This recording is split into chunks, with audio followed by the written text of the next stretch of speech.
तुम सोचते हो कि तुम अपनी मर्जी से रील्स देख रहे हो, लेकिन सच यह है कि रील्स तुम्हें देख रही हैं।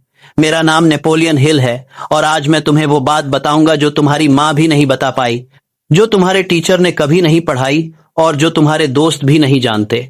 अगले कुछ मिनट ध्यान से सुनो, क्योंकि यह वीडियो तुम्हारी जिंदगी की दिशा बदल सकती है। और मैं यह बड़े बड़े शब्दों में नहीं कह रहा, मैं ये इसलिए कह रहा हूं क्योंकि जो मैं तुम्हें बताने वाला हूं वो मैंने खुद जिया है, खुद देखा है और हजारों लोगों की जिंदगी में काम करते देखा है। तो बैठो, फोन रखो और सुनो। आज की तारीख में भारत में औसत इंसान रोजाना 7 घंटे फोन पर बिताता है। 7 घंटे। एक दिन में 24 घंटे होते हैं, 8 घंटे नींद के और 7 घंटे फोन पर। तो असल में तुम्हारे पास अपनी जिंदगी के लिए बचे कितने घंटे? 9 घंटे। 9 घंटे में तुम्हें खाना खाना है, नहाना है, काम करना है, पढ़ाई करनी है और परिवार के साथ भी वक्त बिताना है। और तुम सोचते हो कि जिंदगी में आगे क्यों नहीं बढ़ रहे? अब 1 सेकंड के लिए रुको और सोचो, तुमने आज सुबह उठकर पहले क्या किया? अगर जवाब फोन उठाया है तो यह वीडियो तुम्हारे लिए ही बनी है। और नीचे कमेंट में लिखो, हाँ भाई। अगर तुम भी सुबह उठते ही फोन उठाते हो। देखते हैं कितने लोग हैं जो सच बोलने की हिम्मत रखते हैं। मैं तुम्हें एक कहानी सुनाता हूं, अर्जुन की कहानी। अर्जुन इलाहाबाद का एक 21 साल का लड़का है। यूपीएससी की तैयारी कर रहा है। घर में माँ बाप की उम्मीदें हैं, रिश्तेदारों का दबाव है और खुद का सपना है। रोज सुबह उठता है, पक्का इरादा करता है कि आज 5 घंटे पढ़ूंगा। किताब खोलता है, 10 मिनट बाद फोन उठाता है। बस एक नोटिफिकेशन देखना था। एक नोटिफिकेशन से एक रील, एक रील से 50 रील। 1 घंटा बीत गया। फिर से पढ़ने की कोशिश, 15 मिनट, फिर फोन। यह सिलसिला शाम तक चलता है। रात को सोते वक्त लगता है कि आज भी कुछ नहीं हुआ और यही अपराध बोध उसे रात को भी चैन से सोने नहीं देता। तो वो रात को भी रील देखता है ताकि उस दर्द से बचे।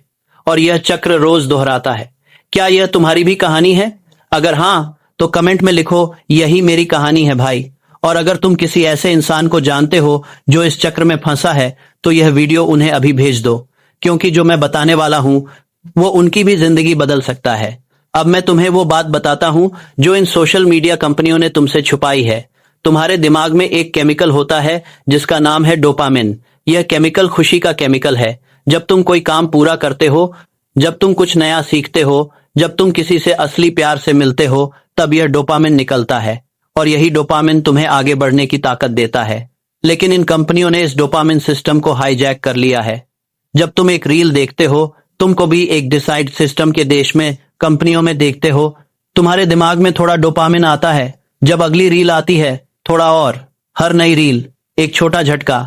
यह बिल्कुल वैसा ही है जैसे किसी को छोटी छोटी मात्रा में किसी नशे की चीज दी जाए। पहले थोड़ी, फिर थोड़ी और धीरे धीरे वो उसका आदी हो जाता है और फिर उसके बिना जी नहीं सकता। यही तुम्हारे साथ हुआ है और यही वो सच है जो इन कंपनियों ने कभी तुम्हें नहीं बताया। इन कंपनियों ने बड़े बड़े साइकोलॉजिस्ट को करोड़ों रुपए देकर रखा हुआ है। उनका एक ही काम है ये पता करना कि तुम्हें कैसे ज्यादा से ज्यादा देर तक स्क्रीन से चिपकाए रखा जाए।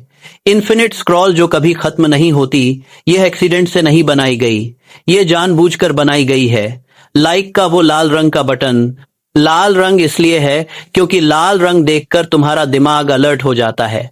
नोटिफिकेशन की वो टिंग की आवाज वो इसलिए है क्योंकि तुम्हारा दिमाग उसे सुनते ही कुछ नया है का संकेत पाता है। यह सब जाल है और दोस्तों, हम सब उस जाल में हैं। मैं, तुम सब। लेकिन फर्क यह है कि कुछ लोग यह जानते हैं और बाहर निकलने की कोशिश करते हैं और कुछ लोग जानते हुए भी आंखें बंद रखते हैं। तुम किस तरफ हो? कमेंट में बताओ। अब यूनिवर्सिटी ऑफ कैलिफोर्निया की एक स्टडी की बात करते हैं। इस स्टडी में पाया गया कि 2015 में इंसान की औसत अटेंशन स्पैन यानी किसी एक चीज पर ध्यान देने की क्षमता 25 सेकंड थी। और यह जानकर चौंक जाओगे कि एक गोल्डफिश 9 सेकंड तक ध्यान दे सकती है।